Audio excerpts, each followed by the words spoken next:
Okay, B'siyata D'Shmaya Perek Tes is where we are holding, so let's continue, Rabbi Isai. Gewaldige Perek. We are now going back into the two neshamas that we spoke about all the way back in the beginning. We had a little bit of a break, and we're now going into these two neshamas and how they affect our guf on an individual level. So, for those of you that have just joined us, let me give you a little bit of an introduction to this Perek, and specifically to understand and jump back into the sugya. We know Perek Aleph and Beis specifically talks a lot about the fact that a Yid has two neshamas, Nefesh Elokis and Nefesh Bahamis. Each of those neshamas has 10 koiches, which have Shalosh Moichin and Sheva Midas, right? Perek Gimel and Perek Vov. We learned that over there, just in case you want to go over that. The 3 Levushim, which are of course Machshava, Dibur, Maisa, which we learned in Perek Dalet and Perek Vov. Now we are now discussing the individual placement of these neshamas and the mulchama between the two neshamas, which is very important. We're not going to get through this whole perek today, even though it is a small perek. I want to go a little bit slow to understand it properly. V'hinei, mokoim mishkan nefesh habahamis shebeklipas noiga b'chol ish Yisrael hu belev b'cholol smoli shehu mole dam. That means we're not specifically talking, although the truth is the Ramban, there's a Moedika Ramban, the Ramban says that Gan Eden is an emistic, a physical place. There's a physical place that's a gan, it's a garden, and there's a stream flowing through, but there's also a ruchnistic place, something that we don't understand, more spiritual, right? Higher than physical, and they both are true. So what he's saying over here also, he's telling us a physical placement, right, in our bodies, which it's a real truth, but it also has a lot of things that are not so physical attached to it. So our Koponim is telling us, where is this Nefesh Bahamis of the Klipas Noiga that we've been speaking about for the last few parakim in a Yid, who believe B'cholod Smoli, right, specifically the left part of the heart area, Shehu Mole Dam, that is full of blood, right? That's what he says over here, okay? Someone to say that it doesn't mean the actual physicality of it being there, but it's the Ikka Mokim Hagiloi, that's where the revelation happens more than anywhere else, that's where everything is. Let's move on. Continuing, Uksiv, and it also says, because it says he brings a pasuk, Ki dam hu nefesh.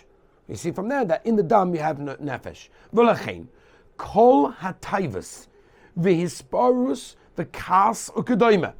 Any taiva that a person has, any leitzonos, pride, gaiva, a laziness, any midah that a person has, hein belev is over there, or mahalev ein mispashlos b'cholaguf, and it spreads to the whole body. V'gam oila lemoyach sheberosh, and it also goes up to the brain in the head.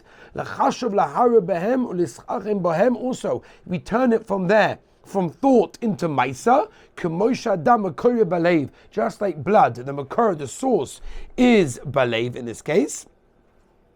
And from the lave, it spreads to all of the limbs, V'gam Oila Lamoyer Shebaroshe as well. That means, so does the Nefesh Bahamis also. It starts in the area of the left of the lave, and it spreads to all of the limbs, and then makes its way up to the Moyer, to the brain. However, Mokoim Mishkan Nefesh Elokis, the Mokoim of the place of the Nefesh Elokis, which he says in the Chedik and the Kamim Al Mamish, Hu B'moichin Shebarosh. It's in a different place. It's over here in your head, which means it makes sense, of course, because the Ikkav is the Moichin. A lot of that is talking about, and we've learned about that, and we're going to learn a lot more about that. Is its bonus, its understanding, its intellectual, its thinking, Chabad, Chochmah, Bina, Vadas, which we'll get to. Umishom, and from there, mispashetes l'chol ivarim, it spreads to all of the other limbs in that case. Okay? V'gam b'leiv b'chol ha'yemoni she'ein bo dam, it's in the lave, in the right part, that does not have blood in that case. Interesting, because Rabbi Shmuel Maisi brings over here the Vilna Gaon, that says that the Vilna Gaon says this is actually the seat, he calls it, of the Ruach, that he says that even though the true seat of Ruach is in the lung, and physically right hollow of the heart actually does contain blood, But he says at the end of the day, the blood reaches the right side of the heart from a vessel that extends from the lung. So that's how he explains how this Tanya is saying that she'ein bo dam. The lave of a chacham is to the right, meaning a chacham uses his nefesh kiss. He uses it to understand, his spoilness to understand the Rebbeinu Shalom. Vihi, avas Hashem, kirishbei shalheves, this flaming fire of love, intense passion of the Rebbeinu Shalom. Misaleves belev, maskilim hamavinim umisboininim bedaitom, asher b'moichem bedvar ma'oimes ha'ava.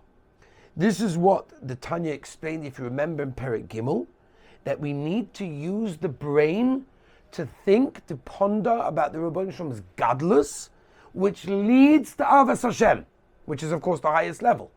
This love, this intense love, what he calls over here, Rishbei Shalheves, right? This flaming fire of love of the Rebbeinu Shalom comes from thought process, starts from the brain, which is where the nefesh kiss is in the brain in that case, because that is what goes along and sprouts as a springboard to all of the other midas. V'chein simchas leiva b'tiferes Hashem, v'hada goyna kashe einoi ha'chocham asher b'roishe b'moicha chachmosoi ubinosoi mistaklim.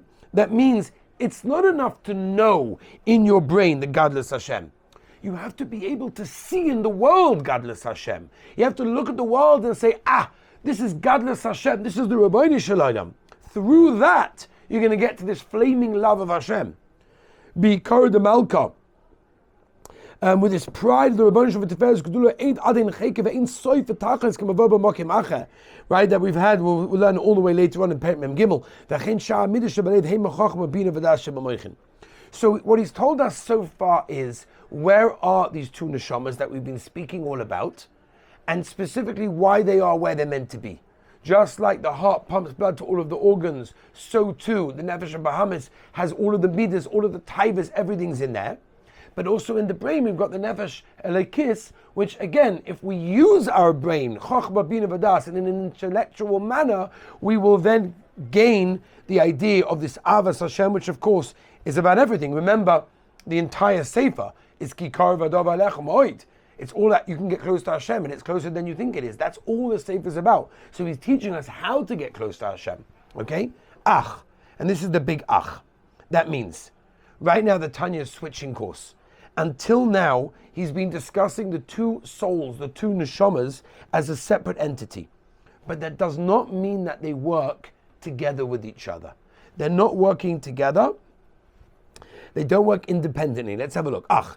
Hinig siv. The pasuk says, Ulaoim miloim ye'emots, which mean literally one nation wants to overpower the other nation, which means that I have in my body two neshamas. And the metzias is that one neshama is trying to fight the other one to overpower the other one. This is where the fight that goes on inside our bodies, in our brains, in our hearts, this is where it's coming from. This is the root of all of these. Sometimes when we have this like, should I do this? Should I do this? I want to do that, but I know it's not right. I shouldn't do that, but maybe I want to. Backwards and forwards, this is where it comes from. Because you've got a situation, as he brings over here, this pasuk, one nation is always trying to overpower the other nation. Ki haguf nikra iktana. Right? Over here we quote Shlomo Melech and Keres, that the guf is considered to be a small city.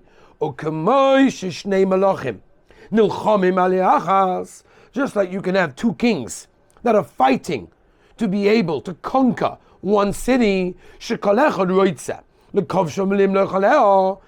the kings, they want to conquer the city. They want to be in charge. They want to have power over that city. They want that city to be theirs. Dahainu, lahanig, yoshiveh kirtzoinai, v'shesorim, nemishmatu b'chol asher yigzu aleim. And he wants all the people in the city to listen to them. I want to be the king of this city. I want to be in charge of this city. I want them to listen to everything that I say. Kach, the Heilige Bar Tanya, same thing that's going on inside our bodies. Shtei hanefoshes u'elekis v'achiyunis habahamis. These two nefoshes, the nefesh elekis and the nefesh habahamis. Shemaklippel nilchomois zoi im zoi. They're fighting with each other. Ala guf v'chol eivarov. In our entire body, there's this mulchama going backwards and forwards. The right thing, the wrong thing. The right thing, the wrong thing. It's not Yetzer Tov and Yetzer Hara, remember. Okay? The Zohar Kodesh tells us this is every single day. It's never satisfied. It's always fighting. This is the constant fight that's going on in your body all of the time. And even though it's true that a higher power will always overpower a lower power, like Rabbi Shemaiah brings, for example, if you have two people that meet each other, so one of them normally has a natural influence over the other one because he lives with Emunah B'Tochen, he lives with Simchas HaChaim, he lives with all of the things that he's meant to be living with. He's a Kodesh, he's a pure person, so it's natural that he's going to be the one to overpower, he's going to have the greatest influence in that case. So even though it's true, but that's why Rabbi Shemaiah says it's very important for a person to choose the people he's around.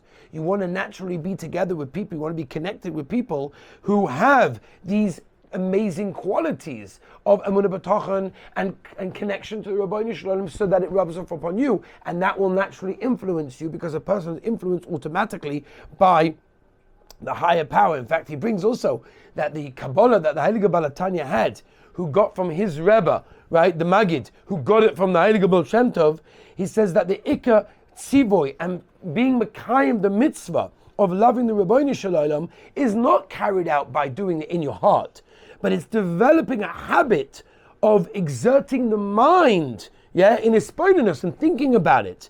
You can't just make emotions happen in that case, right? You can't force, no one can force you to love anything. But what a person can do, and that's what the Tanya wants you to do, and that's what the entire Sefer is about, is to work using your mind for hisbodedus, means not just for understanding Torah, not just for understanding what the Gemara says and what the Chumash says, but contemplating the existence of the Rabbeinu Shalom on a very deep level, that when you do that, that's going to arouse a tremendous love within you for Hashem, which is, after all, that's the goal of everything. Mit Hashem, tomorrow we shall continue B'siyat Dishmaya.